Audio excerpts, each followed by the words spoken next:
Have you noticed that all Disney and Pixar movies in the last 10 plus years look exactly the same? You're not crazy, they do. And to showcase this, let's play a little game. Do you want to play a game? Not that kind of game. I'm gonna show you silhouettes of 6 different legacy Disney and Pixar characters, if you can call being from 2010 a legacy, and see if you can match them up to the movie they're from. Here you go. I purposely even tried to pick characters that aren't too distinct. Elastigirl would be too easy. Alright, lock in your picks. Let's see how you did. How'd you do? Did you get all 6? At least 4, right? Assuming you've seen all those movies. Now let's do the same exercise with some more recent Disney movies. Assuming you've even seen these. Okay, 3, 2, 1. You got all 6, right? No? Comment below how many you got the first round versus the second. I would imagine you were able to pick out most if not all of the first group and probably struggled with the second group. And honestly, I could probably make it just as difficult if I used background characters that you didn't recognize instead of silhouettes. Because the animation of recent Disney movies all look pathetically similar. I would say you basically have to look at movies that don't feature human characters, but even Hoppers, the Pixar movie following animals that's just now getting released, definitely looks similar even to the human characters from other movies. And that's a crazy thing to say, that animated animals look similar to animated humans, but that's where we are with Disney. It's been coined as the CalArts style, and if you're looking for a definition of what that is, you're going to be disappointed. It's a pejorative phrase that comes from the fact that there's basically a pipeline from California Institute of the Arts in Santa Clarita into Disney and Pixar studios. So apparently every student that comes out of CalArts has been taught the same animation style. And on the surface, that makes total sense. You would probably expect that other electrical engineers that graduated from the same school as me, their work would look similar. Except that these are two completely different fields. There is only one way to calculate current density in a semiconductor. You can potentially rewrite it in different terms if you have different information, but that's still the same equation. There is not only one way to draw a character. There are thousands of ways, more if you have the creativity. But apparently animators that are coming out of CalArts are only taught one way to draw characters. With smooth, rounded faces, bean-shaped mouths, button noses, and big round eyes. It serves to make it borderline impossible to portray any character as even remotely masculine.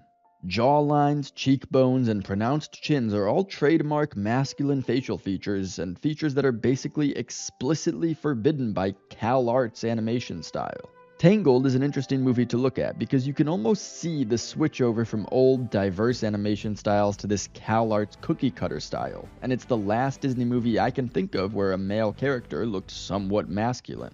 At least Flynn Rider had a chin. Look at Maui in Moana. He's supposed to be this hulking beast of a man played by The Rock, and yet he looks like a plushie.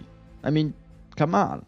And I don't mean to make this a political point, but the fact is that teachers and professors and academic institutions in general are wired to promote certain worldviews. Mine did. I understand that. If you think that's untrue, you're just incredibly stupid, or you find that the worldview predominantly pushed mirrors your own, and you're a fish who can't see the water. Which, incidentally, is probably making you pretty stupid. But I had a sneaking suspicion that not only does CalArts have a worldview that it impresses upon its students, but also that I had an idea of what that worldview that a fine arts college in Santa Clarita, California was pushing. So I looked up their demographics, mainly looking to see if women, who represent less than 30% of animators in the US, were overrepresented there. And besides the fact that the plurality of students were not just foreign-born, but international students, the gender category was pretty indicative to me. Not that over half the school is female, or even that 13% are either heartbreakingly confused or really desperate for attention, but that the categories were labeled as cis man and cis woman. Again, I'll ask you, have you ever met someone who uses the term cis, who also advocated for the importance of masculinity? Now, I'm not sure it's a purely political motivation, like some psyop to undermine the role of men in society. I would imagine that Disney has built systems whereby it's just cheaper and quicker to animate in the same way every movie. I also wouldn't be surprised if there's been extensive research that suggests that this animation style is the most universally palatable to young children. Whatever the motivation, the point remains. All this crap looks the same. And it's not even as though it looks terrible, it looks all fine and well. It's just bland and repetitive at this point. It's one aspect of the movie that's guaranteed to not stick with you. Let's take a quick look at a different problem with recent Disney animation, the live-action remakes that aren't live-action because they're almost entirely CGI. I'm not going to belabor this point, you probably already know what I'm going to say, besides the fact that they just generally suck. Mulan kissed the feet of the Chinese Communist Party and got rid of the most fun character. Or they had Eddie Murphy wear a dragon costume and rescue a bunch of Uyghur Muslims. You don't know, because you didn't see the movie. Cruella tried to sympathize an evil villain who wants to make fur coats out of cute little puppies. The Little Mermaid had Aquafina. Remember my song in the swamp when I was like, whap, chicka, whap, whap, chicka, whap. And the live-action Snow White exists. Besides all that, the CGI animals just look terrible. You ever watch a nature documentary about the Serengeti and think to yourself, oh, that lion is a prick, you can see it all over his face? No, of course not, because lions aren't exactly expressive animals. Actually, animals in general aren't that expressive. I say my dog is expressive, but his range is basically limited to smiling and cocking his head to varying degrees. Quick, which of these lions is the bad one? Oh, well, I guess one of them has a kind of matted mane and his fur is a little duller, so I guess that one. Okay, now which of these lions is bad? Well, obviously the one with the black mane, green and yellow eyes doing the evil smile. You can't make CGI animals that expressive.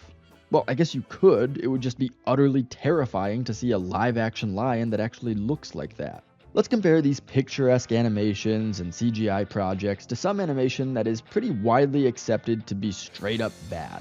If you've never seen Hoodwinked, then if there's one thing I hope you take away from this video, it's that you should go and watch it as soon as possible. The bad news is that once the Weinstein Company went bankrupt in 2018, it became really hard to find and it's not on any streaming services, even Amazon Prime. The good news is that because seemingly nobody has the rights to it anymore, you can usually find the entire movie on YouTube for free. It's one of the most underrated movies I can think of. A Rashomon-style mystery where characters from the classic Little Red Riding Hood fairy tale give their version of events as the police try to discover the identity of the mysterious Goody Bandit. It's got some great musical numbers and a pretty all-star cast, including Anne Hathaway, Glenn Close, Patrick Warburton, and Jim Belushi. It also looks like it was animated by people in the Philippines who had never seen a movie before. And that's because it literally was. Well, I assume they'd seen movies before. But yeah, the movie was made on an $8 million budget, and I think about $7.9 million of that went to the casting and writing, so they had to send it over to amateurs in the Philippines, and it came out looking like this. And yet I, and just about everyone I know who has seen it, absolutely love it. Why? Well, because the script is well written, the musical numbers are great, the voice acting is top notch, and there are some genuinely funny moments that get quoted in my friend group. Oh, we're gonna die in here! Hey now, that's what they said at the Alamo. Wow, that's nice and bright. What kind of candles are those? Bean on meat cane! Oh, must be Italian. What's with the handcuffs on a little girl? Her wrists slip right out. How about a cage? Bring in the cage! I was being sarcastic. Sarcasm, strike the cage. Oh, that's a full house. Oh, it's not my turn? Believe me, I know about houses. I built mine out of straw. And so when it comes to the animation, the rest of the movie is good enough that it doesn't really matter. It certainly is distinctive. Sure, it looks ridiculous, but it's still able to get the point across better than Disney's live-action animals, and pretty early on, your brain just kind of says, alright, I guess this is how it's going to be, and it fills in the gaps. It also doesn't have every flaw highlighted like in the photorealistic live-action CGI. And because the rest of the movie is so good, you know they're not relying on their visuals to sell it. And because of all of that, for me the animation has a certain charm to it. It's just a medium to tell the story, which is, or at least should be, the selling point of any movie. But ideally, the best case scenario would be a good story with animation that doesn't look like it was generated by AI after having movies from the same studio fed into it. And there are examples of that kind of animation recently. I see people defending the Disney and Pixar cookie-cutter animation by saying, well, every decade kind of has its own animation style, except that this style isn't a product of a decade so much as it is a studio. Look at Puss in Boots: The Last Wish. The animation in it is starkly different from the CalArts style, and it looks great. The same goes double for Arcane, which is like watching moving paintings. It's gorgeous. Both are great, and both look nothing like each other or Disney's stuff. But the prime example would probably be Into the Spider-Verse. It's not beautiful like Arcane, and that's on purpose. It's animated at a lower frame rate, specifically so that it feels more tactile, like a comic book come to life. Puss in Boots also utilizes that slowed down frame rate at times to great effect. In these creations, you can see the hand of the artist, and that's a good thing. Animation is so much more than just a digital camera, a means by which to capture a story being told. It's an outpouring of an artist's imagination. That's why Hoodwinked can work, because our own imagination can fill in the gaps, and it's why the supposed live-action animated films don't work. Reality is antithetical to imagination, as is repetition. The world of animated movies is being choked by a lack of imagination on the part of Disney, and they're giving other studios a wide open door to explode through.